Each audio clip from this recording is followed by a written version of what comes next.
الحمد للہ رب العالمین والصلاة والسلام علی رسولہ الامین اما بعد، آج ہم اور آپ سنیں گے اللہ کے نبی صلی اللہ علیہ وسلم کی ایک پیاری حدیث۔ یہ حدیث بخاری اور مسلم کی ہے، یعنی متفق علیہ ہے۔ صحیح بخاری میں بھی کتاب الایمان، صحیح مسلم میں بھی کتاب الایمان کے اندر موجود ہے۔ حدیث کے راوی ہیں عبداللہ ابن عمرو ابن العاص رضی اللہ عنہما۔ کہتے ہیں کہ اللہ کے رسول صلی اللہ علیہ وسلم نے ارشاد فرمایا، اربع من کن فیہ کان منافقا خالصا ومن كانت فيه خصلة منها كانت فيه خصلة من النفاق اذا اؤتمن خان واذا حدث كذب واذا عاهد غدر واذا خاصم فجر۔ منافق یہ ایک قسم کی جماعت ہے جو اپنے اندر کفر کو چھپائے رہتے ہیں اور ایمان کو ظاہر کرتے ہیں۔ کفر اندر چھپا ہو، ایمان ظاہر ہو تو اسے منافق کہتے ہیں۔ اگر کفر باہر آ جائے تب اسے کافر کہتے ہیں۔ اندر بھی اسلام ہو، باہر بھی اسلام ہو، اسے مومن اور مسلم کہتے ہیں۔ یہ تین کیٹیگری لوگوں کی ہے۔ منافقین اس وقت عروج پہ آتے ہیں یا یہ اس وقت زیادہ تر نمودار ہوتے ہیں جب اسلام قوت میں ہوتا ہے، طاقت میں ہوتا ہے۔ جب ان کی نہیں چلتی ہے تو یہ مکاری عیاری کرنے کے لیے جو اسلام کے دشمن ہوتے ہیں وہ اسلام کی چادر اوڑھ کے مسلمانوں کے درمیان آتے ہیں، مسلمانوں کو برباد کرنے کے لیے۔ اور ویسے بھی عام طور پر اسلام جب عام حالت میں ہو تب بھی یہ لوگ پائے جاتے ہیں۔ کچھ لوگوں کی ایسی خصلت ہی ہوتی ہے، کم از کم منافقوں والی علامت ان کے اندر پائی جاتی ہے۔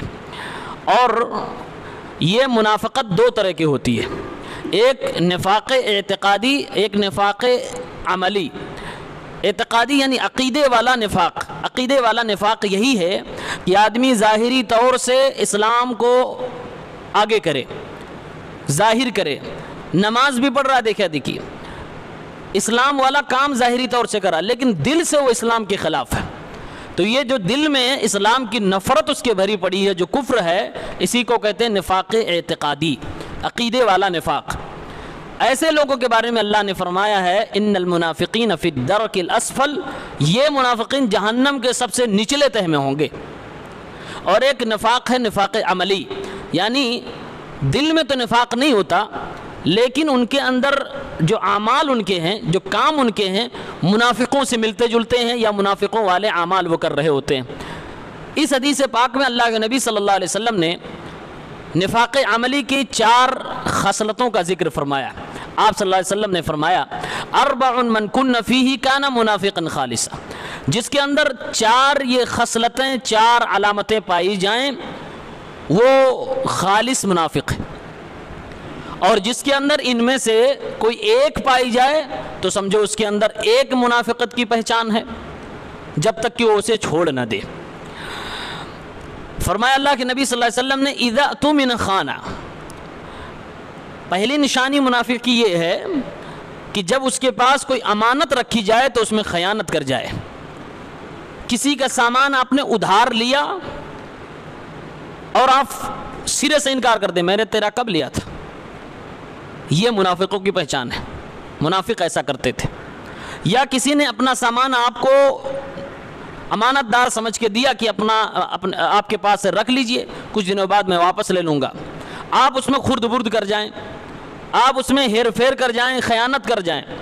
قوم و ملت کا مال آپ کے پاس ہو، آپ اس میں خیانت کر جائیں، تو یہ ساری چیزیں خیانت میں آتی ہیں، اور یہ خیانت کرنا منافقوں کی علامت پہچان ہے۔ اللہ تعالیٰ نے قرآن میں کہا، ان اللہ یأمرکم ان تؤدوا الامانات الی اہلہا، اللہ حکم دیتا ہے تمہیں کہ تم امانتوں کو امانت دینے والوں تک پہنچا دو، یعنی امانت میں خیانت نہ کرو۔ اور ہمارے پیغمبر صلی اللہ علیہ وسلم جب مکے میں تھے، لوگ آپ کے دشمن تھے لیکن پھر بھی اپنے سامان، اپنی چیزیں لے جا کر اللہ کے نبی کے پاس امانت کے طور پر رکھتے تھے۔ اللہ کے نبی نے جب ہجرت کر لی تو حضرت علی سے کہا تھا، میں تو مکہ چھوڑ کے جا رہا ہوں لیکن یہ فلاں فلاں کی چیزیں میرے پاس بطور امانت رکھی ہیں، یہ ان تک پہنچا دینا۔ یعنی اللہ کے نبی صلی اللہ علیہ وسلم اپنے دشمنوں کی چیزیں بھی امانت کے طور پہ رکھتے تھے، دشمن بھی آپ پر یقین کرتا تھا کہ آپ امانت دار ہیں، آپ خیانت نہیں کریں گے۔ دوسری علامت اللہ کے نبی صلی اللہ علیہ وسلم نے فرمایا وَإِذَا حَدَّثَ كَذَبَ، منافق کی ایک پہچان یہ ہے کہ یہ جب بات کرتا ہے تو جھوٹ بولتا ہے، بات کرتا ہے تو جھوٹ بولتا ہے۔ جھوٹ بولنا بہت بڑا گناہ ہے۔ اللہ کے نبی نے فرمایا ایاکم الکذب، جھوٹ سے بچو، کیونکہ جھوٹ انسان کو برائی کی طرف لے جاتا ہے اور برائیاں انسان کو جہنم کی طرف لے جاتی ہے۔ دنیا میں 4 بڑے جھوٹ جو عام طور پر ہو رہے ہیں، ہمارے اپنے سماج میں ہو رہے ہیں، ہم اپنی آنکھوں سے دیکھ رہے ہیں۔ نمبر 1، اللہ رب العالمین کے نام پہ جھوٹ بولا جا رہا ہے۔ قرآن کریم سورہ نحل کی آیت نمبر 116 میں اللہ تعالیٰ نے فرمایا کہ تم اپنی زبانوں سے اللہ رب العالمین پر جھوٹ گڑھتے ہو اور کہتے ہو یہ حلال ہے یہ حرام ہے۔ یعنی اگر کوئی آدمی شریعت میں فتویٰ دے رہا ہو، قرآن و حدیث سے ہٹ کے جھوٹی باتیں پیش کر کے، جھوٹی روایتیں پیش کر کے، اللہ کے نام پر جھوٹ بول کر، تو یہ سب سے بڑا جھوٹ۔ قرآن کریم کے اندر شرک کے بعد اللہ تعالیٰ نے اس برائی کا ذکر کیا ہے کہ اللہ رب العالمین کے نام پر آدمی بغیر علم کے فتویٰ دے۔ اور یہ جو تبلیغ کا ایک پوری جماعت ہے، ان کے ہاں یہ برائی عام طور سے پائی جاتی ہے، اللہ ان کو ہدایت دے۔ ہر وہ شخص جس کے اندر علم نہ ہو وہ فتوے کے میدان میں قدم نہ رکھے، اسی میں اس کی بھلائی ہے، کیونکہ فتویٰ دینا شریعت میں، آپ اس کی اہمیت کو سمجھو، گویا کہ زمین پر کوئی بندہ ہے جو اللہ رب العالمین کی طرف سے دین کے معاملے میں نیابت کر رہا ہے، نبی کی طرف سے نیابت کر رہا ہے۔ اب وہاں اگر وہ جھوٹ بول جائے تو یہ بہت بڑا گناہ ہے، جان بوجھ کر اگر جھوٹ بول رہا ہے تو بہت بڑا گناہ ہے۔ یہ اللہ کے نام پر جھوٹ بولا جا رہا ہے، ایسا نہیں ہونا چاہیے۔ دوسرا بڑا جھوٹ، اللہ کے نبی صلی اللہ علیہ وسلم کے نام پر بڑے بڑے جھوٹ بولے جا رہے ہیں۔ وہ میسج وائرل آپ سنے ہوں گے کہ ایک شخص نے خواب دیکھا کہ اس میں اللہ کے نبی آئے اور اللہ کے نبی نے کہا کہ جو ایسا ایسا کرے گا میری امت تک کہہ دو قرآن پڑھے نماز پڑھے، جو اس میسج کو پھیلائے گا اس کے 10 دن میں۔ اس طرح کے جو میسیجز آپ دیکھتے ہیں، یہ آدمی جو بیان کرتا ہے یہ نبی کے نام پہ جھوٹ بول رہا ہے۔ اللہ کے نبی کا نام لے کر کہہ رہا ہے نبی نے ایسا ایسا کہا، نبی نے نہیں کہا۔ اللہ کے نبی صلی اللہ علیہ وسلم کی حدیث ہے، 100 تقریباً صحابہ کرام نے اس حدیث کو روایت کیا، متواتر حدیث ہے، من کذب علی متعمدا فلیتبوأ مقعدہ من النار، جو میرے اوپر جان بوجھ کے جھوٹ بول رہا ہے وہ اپنا ٹھکانہ جہنم میں بنا لے۔ تو نبی کے نام پر جھوٹ بولنا کتنا بڑا گناہ ہے، یہ ہر اس شخص کو سمجھ لینا چاہیے جو دین کے معاملے میں دھڑلے سے کہتا نبی نے ایسا کہا، نبی نے ایسا کہا۔ جانکاری ہونی چاہیے کہ نبی نے کہا ہے کہ نہیں کہا ہے، جس کو ہم فن حدیث کہتے ہیں۔ فن حدیث کا علم ہونا چاہیے کہ صحیح میں یہ بات نبی نے کہی ہے یا نہیں کہی ہے، وہ جانکاری ہونی ضروری ہے۔ اسی لیے ہم کہتے ہیں ہر ایرو غیرو نتو خیرو اٹھ کر دین کے معاملے میں بولنے کی جسارت نہ کرے، یہ بہت بڑی جرأت مندی کی بات ہے۔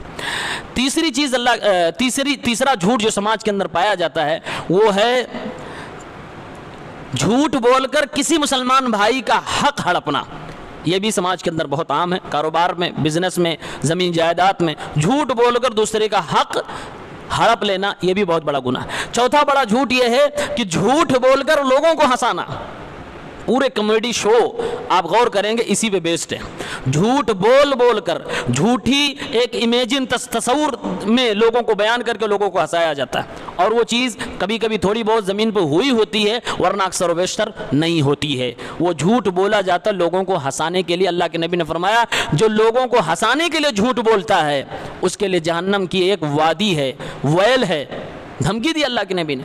اور اسی طرح سے اور بھی بڑے بڑے جھوٹ بولے جاتے ہیں، تو اللہ کے نبی نے فرمایا جھوٹ بولنا منافقوں کی پہچان ہے۔ تیسری چیز نشانی اللہ کے نبی فرماتے وَإِذَا عَاهَدَ غَدَرَ، منافقوں کی ایک پہچان یہ ہے کہ جب یہ وعدہ کرتے ہیں، معاہدہ کرتے ہیں، کوئی ایگریمنٹ کرتے ہیں منافقین لوگ، تو یہ پلٹ جاتے ہیں، غداری کر جاتے ہیں۔ معاہدہ کرنا، کسی سے وعدہ کرنا، اگر پلٹ جائے آدمی تو یہ منافقوں کی پہچان ہے۔ یا کوئی آدمی کسی کو ضمانت دے میں اللہ کے قسم یہ کام نہیں کروں گا، پھر کر بیٹھے، یہ بھی اسی میں آتا ہے، اسی غداری میں آتا ہے۔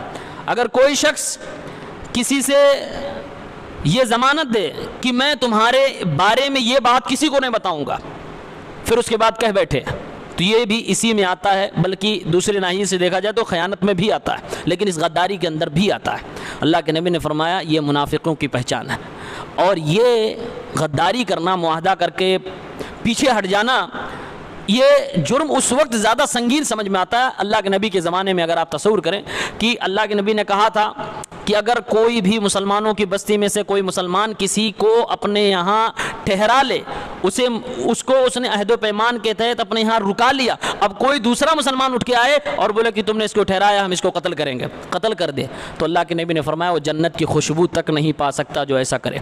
معاہدہ توڑ کر کسی کے اوپر اگر کوئی ہاتھ اٹھاتا ہے تو اللہ کے نبی فرماتے ہیں وہ جنت کی خوشبو تک نہیں پا سکتا۔ مسلمان غدار نہیں ہوتا، اگر اس نے زبان دے دی کافر کو بھی تو اس کو وہ حفاظت سے رکھے گا، یہ مسلمانوں کی پہچان ہے۔ ورنہ قیامت کے دن اللہ کے نبی فرماتے ہیں ہر وعدہ خلاف، ہر غدار کے لیے ایک جھنڈا ہوگا، اور اس جھنڈا کے بارے میں بتایا جائے گا یہ فلاں غداری کا جھنڈا ہے، باقاعدہ اعلان ہوگا یہ فلاں غداری کا، فلاں وعدہ خلافی کا جھنڈا ہے، بے عزتی والا جھنڈا ہوگا، اور ساری دنیا کے سامنے اسے ذلیل کیا جائے گا۔ اتنا بھیانک یہ جرم ہے۔ چوتھی برائی اللہ کے نبی فرماتے ہیں جو منافقوں کے اندر پائی جاتی ہے، وَإِذَا خَاصَمَا فَجَرَ، آدمی کی مٹ بھیڑ ہوتی ہے، بات چیت میں تھوڑی آواز تیز ہوتی ہے، مباحثے میں تھوڑا سا انداز بدلتا ہے، لیکن آدمی کو بدتمیزی پہ نہیں اترنا چاہیے۔ اللہ کے نبی فرماتے ہیں منافقین جب یہ مٹ بھیڑ کرتے ہیں تو بدتمیزی پہ اتر جاتے ہیں، گالی دینے لگتے ہیں، ہاتھا پائی پہ آ جائیں، ناحق بات بولنے لگے، تمہارے جسم کے بارے میں جو بھی جانتے ہیں عیب بیان کرنے لگے، جو نہیں جانتے ہیں اور بہتان ترازی کر کے تمہارے بارے میں ساری گفتگو کرنے لگتے ہیں۔ یہ منافقوں کی پہچان ہے۔ اور جب اپنا حق پہ ہوتے ہیں منافقین لڑائی کے دوران تو وہ معاملہ فوراً لے کے جائیں گے کورٹ میں، اور جب اپنا جانتے ہیں کہ میں باطل پہ ہوں تو وہ کورٹ نہیں جانا چاہتے۔ یہ نبی علیہ السلام کے دور کی بات ہے، منافقوں کے حوالے سے آتا ہے کہ جب یہ لوگ، یہ ہوتا تھا کہ میں حق پہ ہوں تب یہ اللہ کے نبی کے پاس جاتے تھے، اور جب لگتا تھا میرے خلاف فیصلہ ہو سکتا ہے تو اللہ کے نبی کے پاس نہیں جاتے تھے، یہودیوں کے پاس، بڑے بڑے دوسرے سرداروں کے پاس جاتے تھے۔ تو اللہ کے نبی صلی اللہ علیہ وسلم فرماتے ہیں منافقین کی ایک پہچان یہ بھی ہے کہ جب یہ مخاصمہ آپس میں لڑائی جھگڑا ہوتا ہے تو یہ اس میں بدتمیزی کرتے ہیں، لڑائی جھگڑا، گالی گلوج، مار پیٹ، یہ سب کچھ کرنے لگتے ہیں۔ تو یہ منافقوں کی پہچان ہے۔ یہ چار برائیاں جن سے ہمیں بچنا چاہیے، اللہ تعالی ہماری حفاظت کرے کہ ہمارے اندر خیانت نہ آئے، ہمارے اندر جھوٹ نہ آئے، ہمارے اندر غداری نہ آئے، اور ہمارے اندر لڑائی جھگڑا، گالی گلوچ کی صفت نہ آئے۔ اس سے بچنا چاہیے، منافقوں کی پہچان ہے۔ اللہ رب العالمین ہماری حفاظت کرے، آمین۔